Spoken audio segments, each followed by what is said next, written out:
My daughter's response to her mother's death was a single chilling sentence about her husband's birthday party. She had no idea that sentence just cost her a $5 million inheritance and that her real punishment was about to be delivered in front of all her important friends. Let me know in the comments where you are watching from, and please like and subscribe if you believe that respect for family is more important than any party. The silence in our home was a physical thing, a heavy blanket that smothered every sound, every memory. For 50 years, this house in the Atlanta suburbs had been filled with the sound of my wife, Lena. Her laughter from the kitchen, the soft murmur of the television as she watched her historical dramas, the sound of her humming as she tended to her garden. Now there was nothing. Just the low hum of the refrigerator and the frantic beating of my own broken heart. I sat in the armchair she had always claimed as hers, the worn floral fabric still holding the faint scent of her lavender perfume. The weight of my 71 years felt heavier than ever before. My hand trembled as I picked up my phone. Her face smiled back at me from the screen, a picture from our last anniversary. It took every ounce of my strength to navigate to my contacts and press the call button next to my daughter's name. Chloe, our only child, our pride and joy. The phone rang twice before she picked up. Chloe, I said, my voice cracking on her name. It's about your mother. She's gone. The line was quiet for a moment. I could hear the faint sound of music in the background, something upbeat and cheerful that felt like a slap in the face. Then a sigh. Not a gasp of shock, not a sob of pain. A sigh of inconvenience. Oh, Dad, I'm so sorry to hear that. She'd been suffering for a while, hadn't she? Her words were a perfectly rehearsed script of sympathy, but her voice was hollow, distant, like a stranger reading a condolence card. She suffered because she missed her daughter, I thought, but I didn't say it. My grief was too raw, too sacred to be thrown into an argument. The funeral will be this Saturday, I managed to say, at the church on Elm Street. You know the one. Another pause. This one was longer, filled with a tension I could feel through the phone. Saturday, she repeated. The detached sympathy in her voice vanished, replaced by a strange, almost cheerful anxiety. Oh, Dad, you can't be serious. Can you move it to another day? I was speechless. Move it. Move the final farewell to the woman who gave you life. Before I could find the words, she rushed on, her voice now a waterfall of frantic excuses. You know this Saturday is Kevin's 42nd birthday. We've had this huge party planned for months at the country club. All of his partners, his most important clients, they're all going to be there. It's a huge networking opportunity for him. We can't just cancel it. I sank back into the chair, the phone feeling like a block of ice against my ear. A birthday party. My daughter was weighing her mother's funeral against her husband's birthday party, and the party was winning. I tried to reason with her. Chloe, this is your mother's funeral. People will fly in from all over the country. Her family, our friends. They expect to see you there. It's about paying respect. But it was like talking to a brick wall. Her focus was entirely on her husband and his career. This is important for Kevin's future dad. You understand, right? It's not that I don't care, but the logistics, it's just impossible to cancel now. The deposit is non-refundable. We've already paid for the caterer. Every word was a hammer blow to my heart. She was talking about deposits while I was talking about dignity. She was worried about caterers while I was trying to figure out how to bury my wife of 50 years. The woman who stayed up all night sewing Chloe's prom dress by hand, the woman who cashed in her own retirement bonds to help with the down payment on their first house. That woman. My Lena. The coldness in my chest began to burn, transforming the ice of grief into the hot steel of anger. A fury so pure and so profound, it momentarily silenced my sorrow. I saw it all with a sudden painful clarity. This wasn't just one selfish decision. This was the culmination of 1,000 small betrayals, a slow erosion of the values Lena and I had tried to instill in her. It was the result of her marriage to Kevin, a man who saw family not as a source of love and support, but as another asset to be leveraged. I'll see what I can do, Dad, she said finally, her tone dismissive, a final hollow promise she had no intention of keeping. I have to go. Kevin's calling me on the other line. I'll talk to you later. And with that, she hung up. I didn't say goodbye. I just lowered the phone from my ear and stared at the smiling picture of my Lena. The silence rushed back in, but it was different now. It was no longer just empty. It was filled with resolve. My daughter had made her choice. She had chosen a party over her mother. Now it was my turn to make a choice.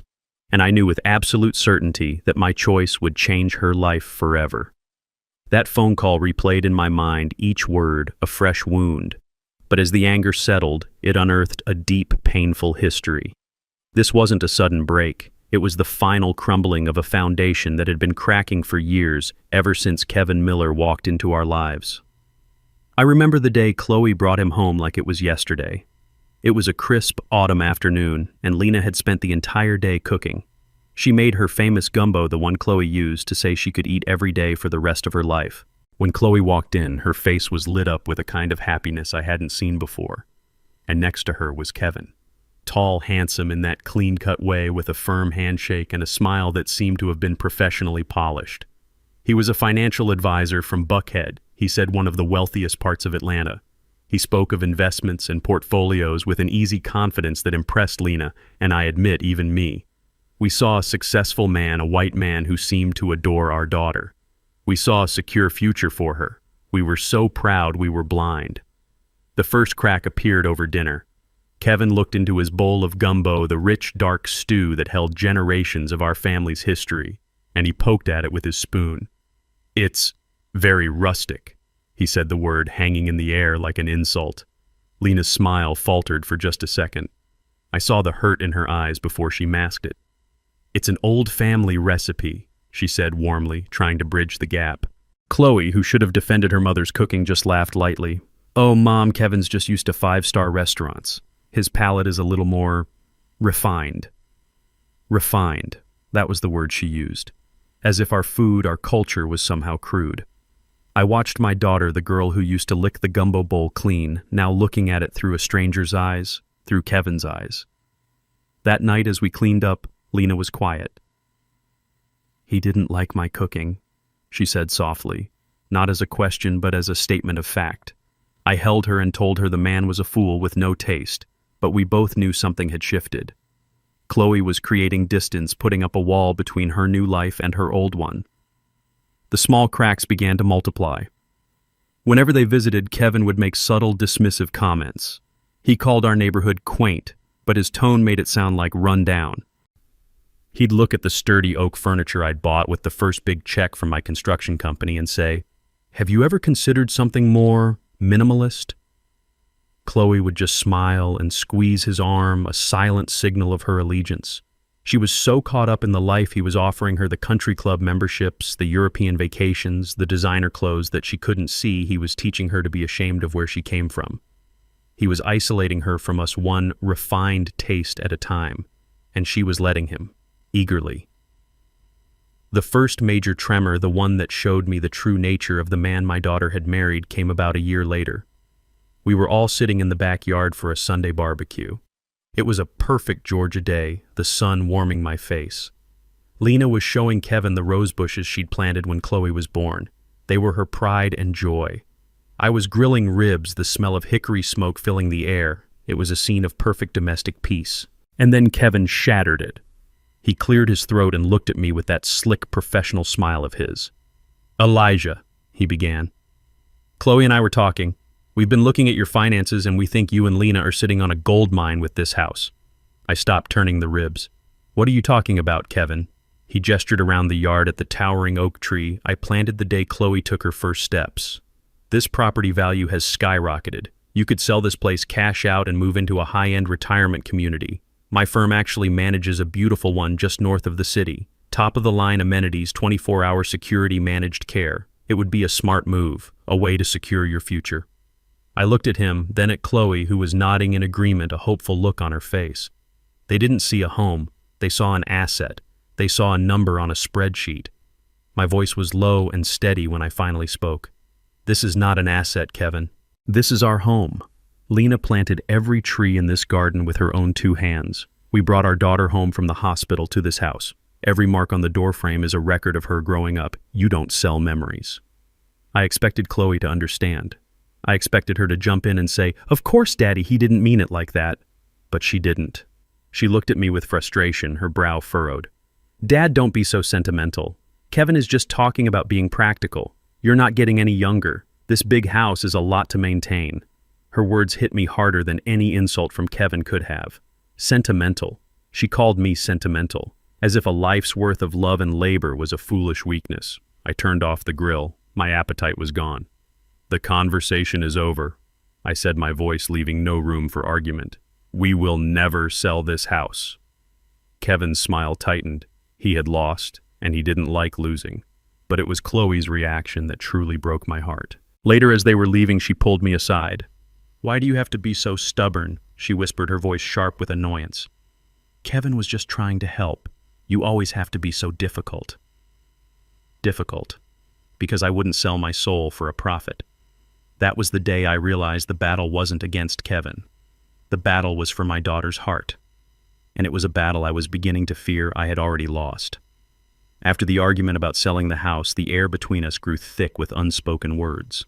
The visits from Chloe and Kevin became less frequent, more formal. They were brief, brittle affairs filled with polite, empty chatter that danced around the edges of the chasm that had opened up between us.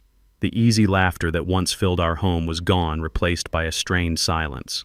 I watched my daughter, and I saw a woman I was beginning not to recognize. She looked at her mother and me with a kind of polite pity, as if we were relics from a past she was trying to outrun. During this time, Kevin seemed to have dropped the subject of the house. But I've been in the construction business my whole life. I know that if you can't knock down a wall, you find another way in. And Kevin, I soon learned, was very good at looking for new doors. His new approach was subtler, more insidious. He stopped criticizing our home and started focusing on our money. My money. He would sit on our sofa sipping the sweet tea Lena offered him and talk casually about the stock market. He'd drop names of tech companies and use terms like aggressive growth portfolios and emerging market bonds. He was trying to sound impressive, to make me feel like the world of modern finance was a language I couldn't possibly understand. He was trying to make me feel old and out of touch. He wanted me to think that the money I had painstakingly earned over 45 years of hard labor and smart conservative decisions was somehow obsolete, wasting away in simple savings accounts and low-yield bonds. He was planting a seed of doubt, hoping it would grow into fear. And fear, as he knew, makes people do foolish things. The campaign of subtle hints escalated one Tuesday evening. Kevin called and said he and Chloe wanted to come over to discuss something important. "A family matter," he'd said, his voice laced with a manufactured seriousness. They arrived not with a bottle of wine or a bouquet of flowers for Lena, but with a sleek leather briefcase. Kevin placed it on our coffee table with a soft thud that echoed in the quiet living room.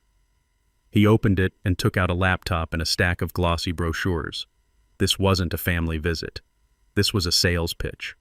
For the next hour, he presented a slideshow filled with charts and graphs I could barely read. He spoke about market volatility, about inflation, about the necessity of taking calculated risks to secure our legacy. The word made me want to laugh. He talked about legacy as if it were a number in a bank account, not the love and life we had built within those very walls. Finally, he got to the point. He had identified a unique investment opportunity, a high-risk, high-reward tech fund managed by his firm. It promised returns that sounded too good to be true. And as my father used to say, if it sounds too good to be true, it is. All I had to do, he said with a gleaming smile, was liquidate my entire life's savings and transfer it to him. He would handle the rest. He would make our money work for us. I let the silence hang in the air after he finished. I looked at the confident, predatory smile on his face. I looked at my daughter, who was watching me with an expectant, almost desperate expression. She had already bought into the fantasy he was selling. She saw a future of even greater wealth, a shortcut to the life she craved. She didn't see the danger. She didn't see the disrespect. I leaned forward, placing my hands on my knees. My hands are rough, calloused from decades of work. They are the hands of a man who built things, real things, not a man who shuffles numbers on a screen. "Kevin," I said, my voice calm and measured. "I appreciate the presentation. It was very colorful." I saw a flicker of annoyance in his eyes. "But let me tell you something. I started my construction business with a used pickup truck and $2,000 I'd saved from working 2 jobs. I built it from the ground up from nothing.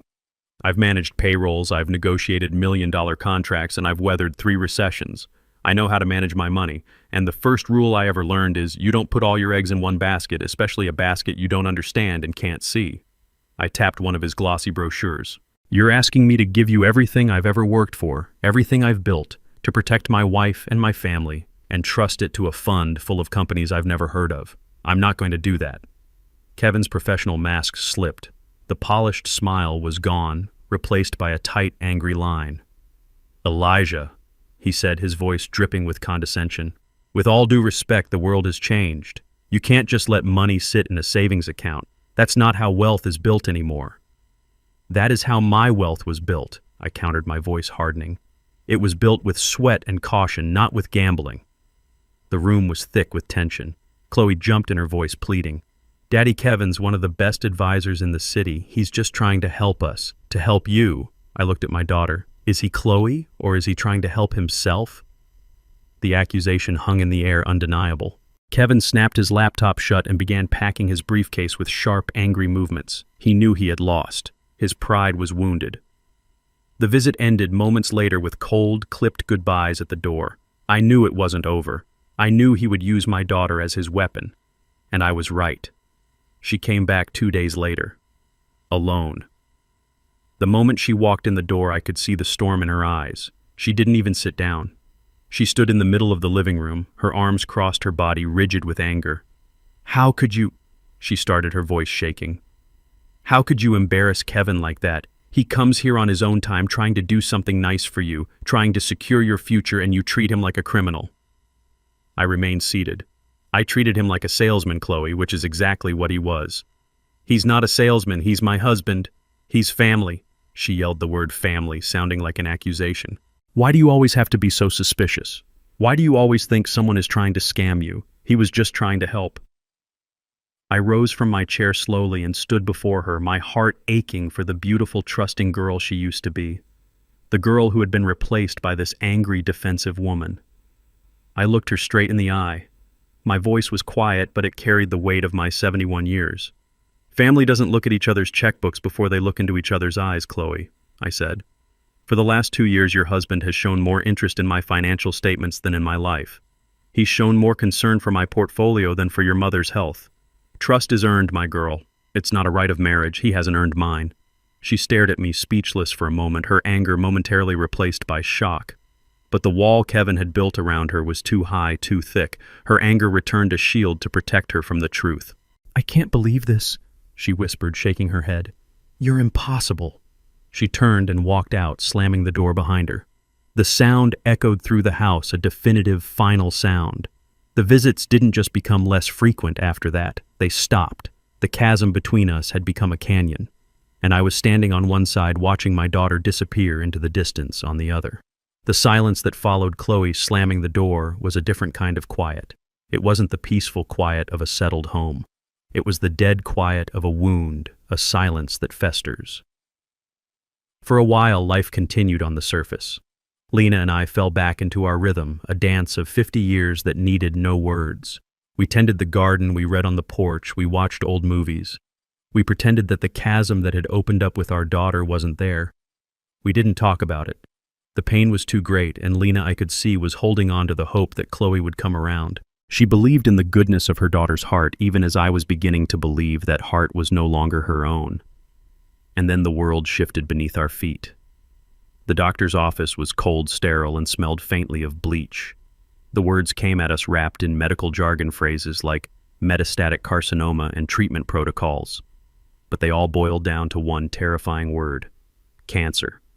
It was a word that sucked all the air out of the room. I felt Lena's hand go limp in mine. I looked at her, at the woman who had been my rock, my everything, and for the first time in 50 years, I saw fear in her eyes. A deep, profound fear that mirrored my own. In that moment, the world shrank to just the two of us. All the anger I felt towards Chloe, all the frustration with Kevin, it all evaporated. None of it mattered. All that mattered was the woman sitting next to me. I squeezed her hand and said the only thing I could. We'll fight this. Together. When we got home, I made the call to Chloe. Her initial reaction was what you'd expect. There was a sharp intake of breath, a flurry of questions, and a cascade of promises. Oh my God, Mom, I'm so sorry. We'll be there. We'll do anything. Whatever you need, just tell us. We'll drop everything. I held on to those words. I wanted to believe them. Lena needed to believe them. For a week, it seemed like the old Chloe was back. She came to the first oncologist appointment. She brought groceries. She sat with Lena and held her hand. Kevin even managed to look concerned, but it was a performance, and the show had a very short run. As the reality of the illness set in, so did their excuses. The treatment was grueling. Lena was often sick, tired, and in pain. She needed support. She needed her daughter. But Chloe's visits became shorter, her calls less frequent. The excuses started as a trickle, and soon became a flood. The first time Lena had a bad reaction to the chemo, I called Chloe, my voice tight with worry. "We were just about to come over," she said, her voice rushed. "But Kevin just got called into a last-minute meeting. It's with the partners from the New York office. He can't miss it. I have to be there with him. We'll try for tomorrow." Tomorrow never came. A few weeks later, Lena was feeling a little stronger and was looking forward to a Sunday visit. Chloe called that morning. "Dad, I feel terrible about this, but our neighbors invited us to their lake house for the weekend. We've been trying to get in with this crowd for ages. It's really important for our social standing. You understand, don't you?" I didn't understand.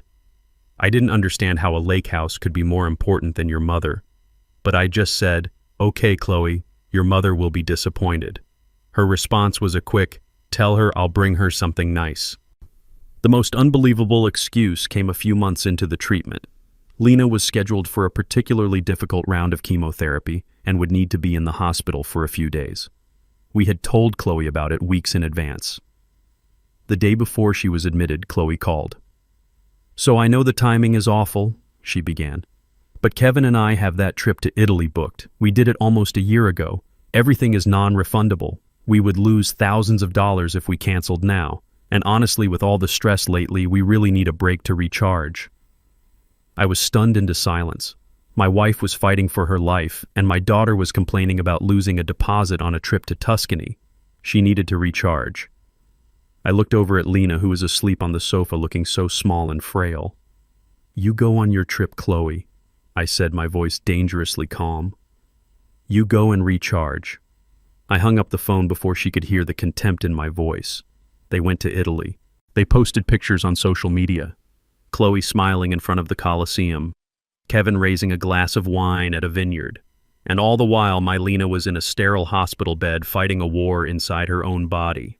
The final unforgivable blow came about 6 months later. The cancer had spread. The doctors recommended a new, more aggressive form of chemotherapy. The side effects were brutal.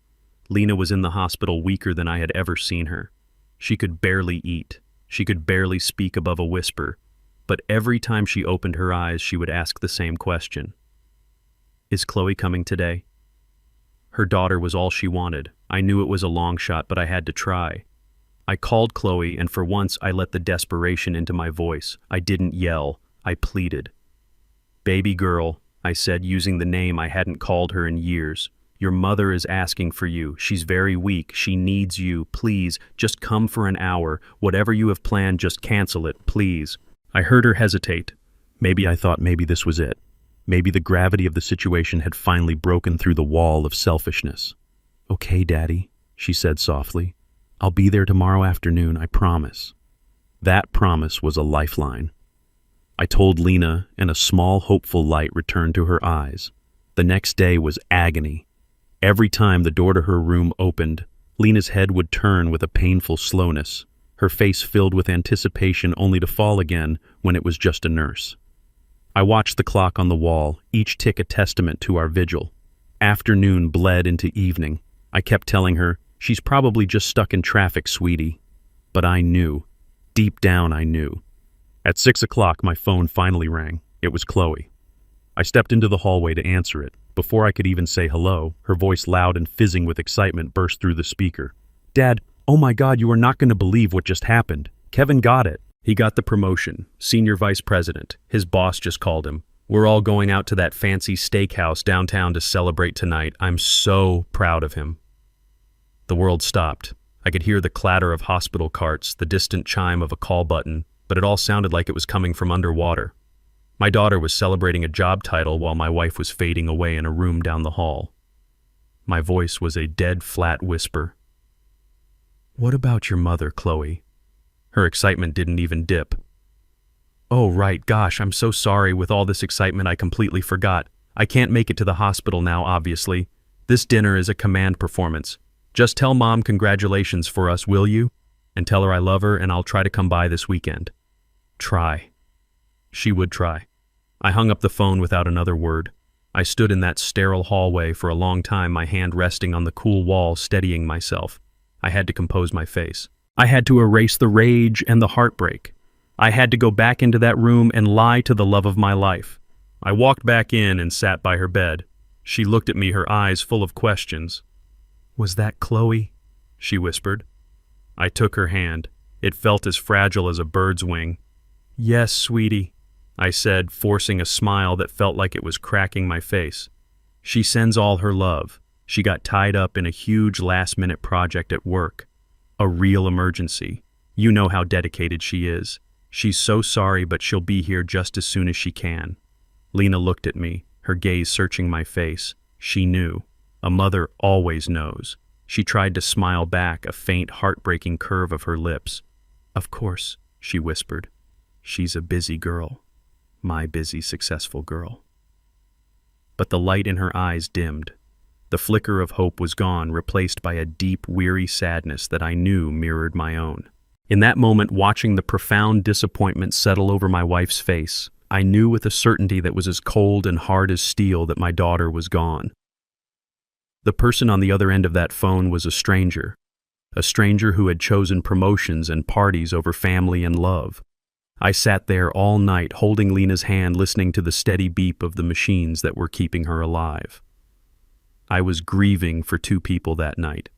My wife, who was slowly leaving this world, and my daughter, who was already gone. I hung up the phone after Chloe's birthday party excuse, and the memories of the past few years rushed back, not as a hazy fog of sadness, but as a series of sharp, clear exhibits in a case against her. The disrespect over the gumbo, the attempt to sell our home, the pressure to hand over my life savings, the chilling indifference to her mother's suffering. It was a pattern, a long, slow, calculated campaign of selfishness, orchestrated by her husband and executed by my daughter. That final phone call wasn't an isolated incident. It was a verdict. It was the moment the jury came back and declared her guilty of a crime worse than greed, the crime of a hollow heart. My grief for Lena was still a raw, open wound, but now a new feeling was crystallizing within me. It was a cold, hard anger, an anger as solid and unyielding as the steel I used to build skyscrapers. The passive sorrow of a victim was gone, replaced by the focused resolve of a man with a final necessary job to do. I was no longer just a grieving husband. I was the sworn protector of my wife's legacy, and I would not fail her in death as I had failed to protect her from the slow-burning pain of her daughter's neglect in life. I stood up from Lena's armchair, my joints protesting but my purpose straightening my spine. I walked over to the old roll-top desk in the corner, the one where Lena kept her address book and paid the bills. My hand was steady as I picked up the phone again. This time, I didn't call my daughter. I called my lawyer. Marcus Thorne has been more than my lawyer for 40 years. He's been my friend. We came up together, two young black men trying to make our way in a world that wasn't always eager to let us in. He understood the value of hard work and the meaning of a legacy. His voice was full of genuine sorrow when he answered. "Elijah, my friend, I was so sorry to hear about Lena. My heart is with you." "Thank you, Marcus," I said, my voice devoid of the emotion I knew he expected. "I need to see you. Right now. We need to change the will." There was a pause on the other end of the line. "Elijah," he said gently, "are you sure now is the right time? You're grieving. You shouldn't make any rash decisions." "This isn't a rash decision, Marcus," I replied, my tone leaving no room for debate. "This is the clearest decision I've made in 10 years. I'll be at your office in 30 minutes. The drive to Marcus's office was a blur. My mind was a whirlwind of planning of strategy. When I sat down in the familiar leather chair opposite his mahogany desk, I didn't waste any time. "I want Chloe out," I said bluntly. "And Kevin. I want them removed from the will, completely."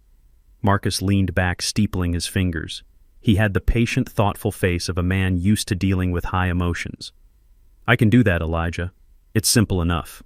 But I have to ask you to think about this. She's your only child." "She stopped being my child the moment she chose a birthday party over her mother's funeral."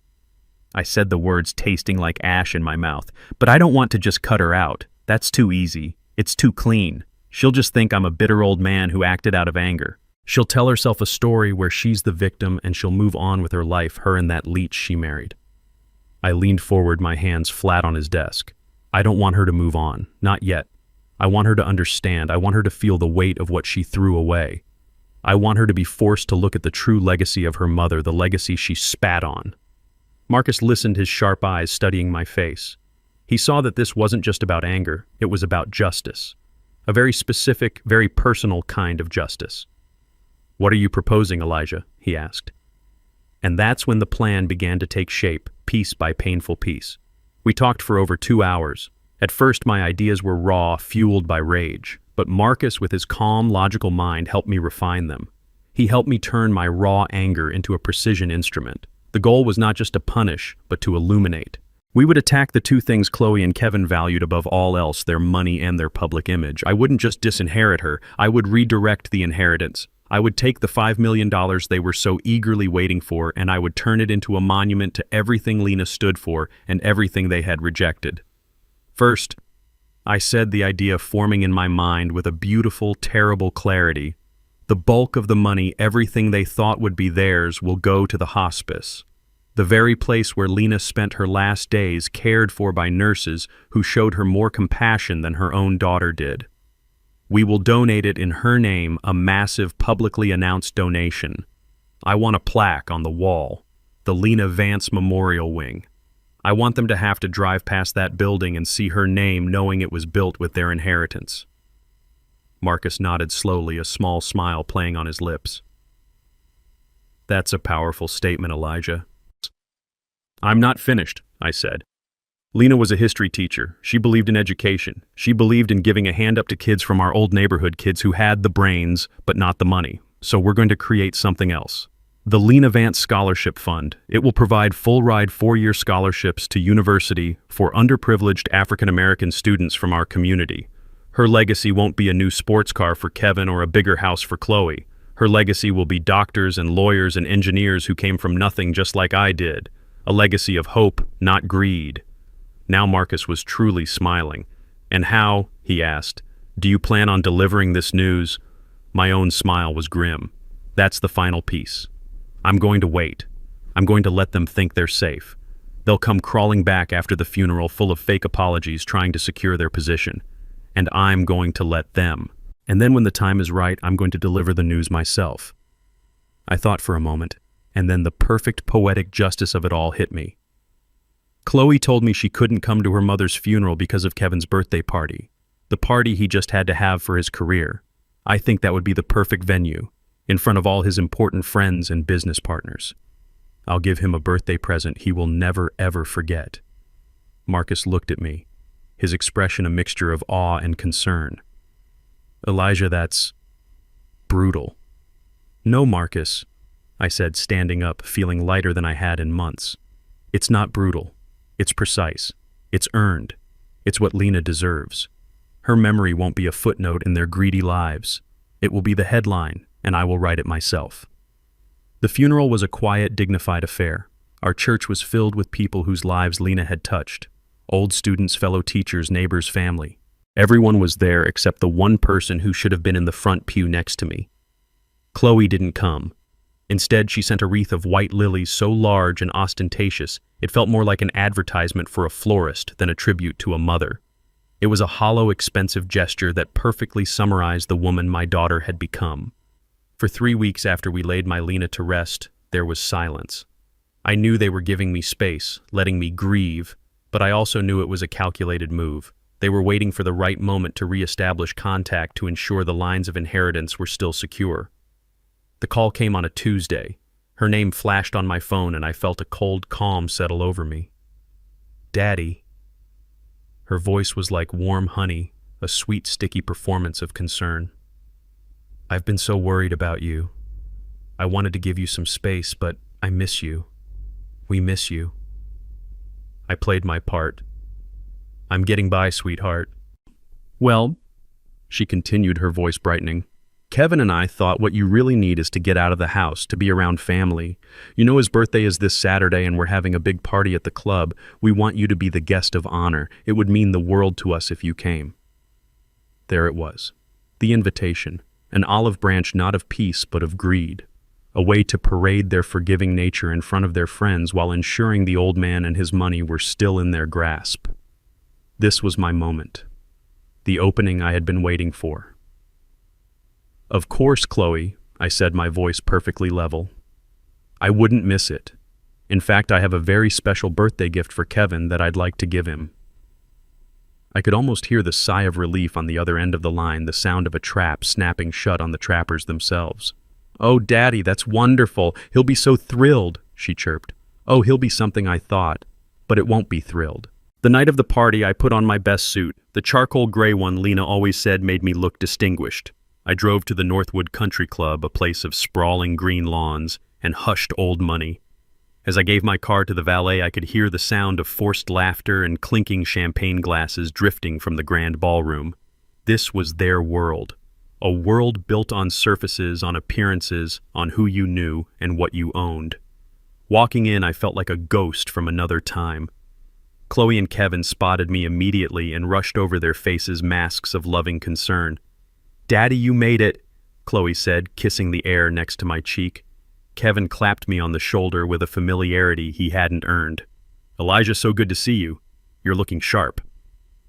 For the next hour, they paraded me around the room like a prize bull. To a real estate developer, they said, "This is my father, Elijah Vance. You know Vance Construction." To a city councilman, "You've met my father-in-law, haven't you?"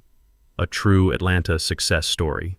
They weren't introducing their father. They were presenting an asset, a testament to their own good breeding. I smiled. I shook hands. And with every introduction, I saw the same look in people's eyes. A flicker of interest that had nothing to do with me and everything to do with my perceived net worth. This, I realized, was the altar upon which my daughter had sacrificed her soul. Finally, the time came. The band quieted down and Kevin stepped up to a small podium, a microphone in his hand. He thanked everyone for coming, made a few stale jokes, and then he smiled in my direction. "And now I'd like to invite a very special man to say a few words. My father-in-law, Elijah Vance." A polite round of applause followed me as I walked to the podium. Chloe was beaming at me, her eyes shining with pride. She thought this was her victory lap. I took the microphone, my hand steady. I looked out at the sea of expectant faces, the diamonds and the designer dresses, and I began. "Thank you, Kevin. It's an honor to be here to celebrate your birthday." I started softly, my voice filled with a warmth that was entirely genuine, for it was born from my love for the daughter I once had. When a man gets to be my age, he spends a lot of time thinking about family. I remember when Chloe was just a little girl. I'd come home from a long day on a construction site covered in dust, and she'd run into my arms without a second thought. I saw Chloe's eyes glisten with tears. She was enjoying the show. You watch your children grow. You give them everything you can, and you hope you've raised them right. You hope they find a partner who makes them happy. And seeing Chloe so happy with you, Kevin, has brought an old man a lot of peace. They were lapping it up. The entire room was smiling, nodding. It was the perfect, heartwarming speech. I paused. I took a slow breath, letting the silence stretch. And then my voice changed. The warmth was gone, replaced by cold, hard steel. But real love, true family isn't measured in expensive parties and public speeches. A nervous murmur rippled through the crowd. Chloe's smile faltered. It's measured by who shows up when the lights go out. It's measured in the quiet moments, in the sterile silence of a hospital room in the middle of the night. I locked eyes with my daughter and I did not look away. For the last year of her life, my wife Lena fought a terrible battle with cancer. She was brave and she was dignified. But she was also scared, and she was lonely. She spent countless hours in a hospital bed hoping to see the face of her only child. Chloe's face had gone pale. Kevin's hand, which had been resting on her back, now gripped her arm. "I know many of you here tonight are very busy people," I continued, my voice growing stronger, resonating through the suddenly silent ballroom. "You have important meetings, business trips, social engagements. I understand that. My daughter, she had something very important too. When her mother passed away when the funeral was scheduled, she told me she couldn't make it." I let the words hang in the air, a collective gasp echoing in the room. She couldn't come to her own mother's funeral because it conflicted with this very party, her husband's birthday, A party she told me was, and I quote, too important for his career to miss. The color drained completely from Chloe's face. Kevin looked like he had been struck by lightning. My wife gave our daughter the gift of life, I said, my voice thick with a grief that was still raw. And when she lay dying, when all she wanted was the comfort of her child's presence, that child was busy tasting cakes and choosing champagne for a party. She abandoned her mother in her darkest hour for a night of networking. I looked away from them and towards the back of the room where my friend Marcus was standing. I gave him a slight nod. He began walking forward, carrying a large, elegantly wrapped gift box. The entire room turned to watch him. I turned back to Kevin. But a promise is a promise. I told you I had a special gift for you, Kevin, and here it is, a gift that you and my daughter have so profoundly earned. Marcus placed the box on a table in front of the podium. My daughter was openly sobbing now, her whole body shaking. Kevin stared at the box as if it were a bomb. Go on, I urged. Open it. It's for you. With trembling hands, he fumbled with the ribbon and tore off the paper. He lifted the lid. The crowd craned their necks to see. But there was no watch, no keys to a new car, no checkbook. There was only a single, beautifully framed document. I took the microphone for the last time. My voice was no longer angry. It was the voice of judgment, calm and absolute. You see, I announced, my voice booming through the speakers. In the weeks since my wife's passing, I have been restructuring my estate. The inheritance you both were so patiently waiting for. I liquidated the primary assets, that $5 million you were so keen on helping me invest, Kevin. I pointed to the frame in his hands. That is a certificate of donation. I have donated the entire $5 million in my wife's name to the Northside Hospice, the wonderful facility where Lena spent her final days surrounded by nurses who showed her more grace and compassion than her own flesh and blood ever did. The money will be used to build a new wing, the Lena Vance Memorial Wing, so they can provide comfort to other families, to real families who sit by the bedsides of those they love. A wave of shock rolled through the audience, but I wasn't finished. And that's not all, I said, my voice ringing with a power they had never heard from me before. I have also used my remaining funds to establish the Lena Vance Scholarship Fund. It will provide full 4-year university scholarships to underprivileged African American students from the neighborhood where Lena and I grew up. Her legacy will not be a bigger house in Buckhead or a new portfolio of stocks. Her legacy will be generations of doctors, teachers, and leaders who will build a better world. Her legacy will live on through them, not through those who abandoned her. I placed the microphone gently back on the stand. I looked one last time at the wreckage of their faces. At my daughter, whose tears were not for her mother, but for her lost fortune. At her husband, whose public humiliation was a portrait of pure, impotent rage. I had said everything that needed to be said. Without another glance, I turned and walked out of the ballroom, leaving them to the judgment of the silent, staring crowd and the deafening echo of their own greed. I didn't stay to watch the fallout. I didn't need to.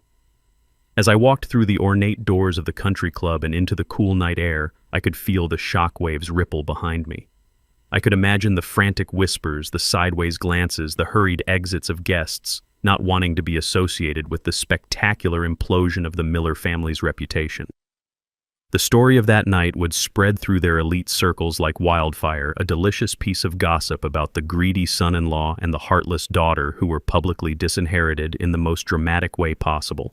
Kevin's career, built on a carefully constructed image of success and trustworthiness, was ruined. Who would trust their money to a man so publicly exposed as a shameless, grasping parasite? His ambition had been his god, and I had simply shown his fellow worshippers that their god had feet of clay. I didn't do it for them, though. I did it for Lena. In the days that followed, I found a new kind of peace. The heavy, oppressive silence in the house was gone, replaced by a quiet stillness that felt respectful, even sacred. I spent my time in Lena's garden, pulling weeds and tending to her roses. I found myself talking to her, telling her about my day, about the progress of the scholarship fund, about the plans for her memorial wing at the hospice. And in the rustle of the leaves and the warmth of the sun on my back, I felt her presence. I felt her approval. I didn't hear from Chloe, not a call, not a text, not a single word. I knew she wouldn't reach out with an apology. Her pride and Kevin's rage would never allow that. She was likely clinging to one last desperate hope, the hope that my public declaration was just a threat, a cruel lesson, that in the end the legal documents, the will itself, would remain unchanged, that she was still my daughter, and blood in the end would be thicker than water. It was a hope I had instructed Marcus to extinguish with final legal precision. About a week after the party, a registered letter from Marcus Thorne's law firm arrived at Chloe and Kevin's perfectly manicured doorstep. I wasn't there to see her open it, but I could picture the scene with perfect clarity. I imagine her hands trembling, her heart pounding with a mixture of fear and that stubborn, foolish hope. The letter was short, formal, and utterly brutal in its clarity. It legally informed her that the last will and testament of Elijah Vance had been officially amended. It detailed in cold legal language the establishment of the Lena Vance Memorial Wing and the Lena Vance Scholarship Fund as the sole beneficiaries of the $5 million trust. But it contained one final piece of information, one last twist of the knife I had saved just for her. The letter stated that upon my death, our family home, the house she grew up in, the house she had tried to convince me to sell, along with any remaining personal assets, would not go to her. It too would be sold, with all proceeds being transferred directly into the scholarship fund. She was left with nothing. Not a dollar, not a keepsake, not a single brick from the foundation of the life her mother and I had built.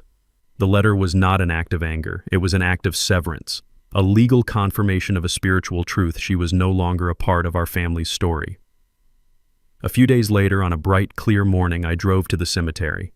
I brought with me a large bouquet of white stargazer lilies, Lena's favorite.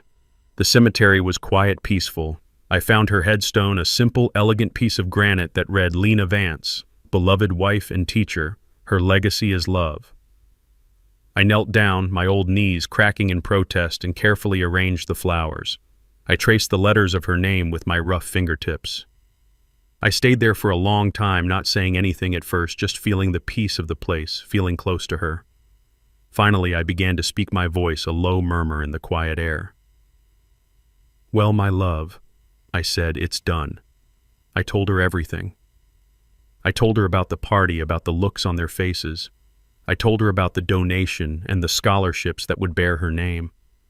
I didn't speak with triumph or glee. I spoke with a deep, profound sadness and a quiet, unshakable sense of rightness. I did the right thing, Lena, I whispered to the cool stone. I know I did. Your legacy was never about money. It was about love and kindness and the belief that every child deserves a chance to shine. It was about the sacrifices you made, the lives you touched as a teacher, the goodness you put out into the world. That legacy is safe now. It will grow, it will flourish, it will help generations of young people find their way. It will live on bright and immortal long after we are all gone. I took a deep breath, the air feeling clean and fresh in my lungs for the first time in a long time. As for me, I continued, I can finally let you go in peace. I have honored you, my love. I have protected you. I stood up slowly, the sun warming my back. I had lost a daughter, but I had saved the soul of our family. I had defended the honor and the memory of the only woman I ever loved. And in the quiet stillness of that cemetery, I knew it was a victory. A true and final victory. I turned and walked away, not looking back, the golden light of the Atlanta afternoon resting on my shoulders like a comforting hand. This story teaches us a powerful lesson about the true meaning of family and the corrosive nature of greed. It shows that when we mistake monetary inheritance for love, we lose sight of our own humanity. Elijah's journey was not one of simple revenge, but of profound justice. He reclaimed his wife's memory from the shadow of neglect and redefined his legacy as one of compassion, generosity, and community. The ultimate lesson is that true wealth is not the money we leave behind, but the love we share and the respect we earn, especially in life's most difficult moments. What do you believe makes a true family legacy? Share your thoughts with us in the comments below.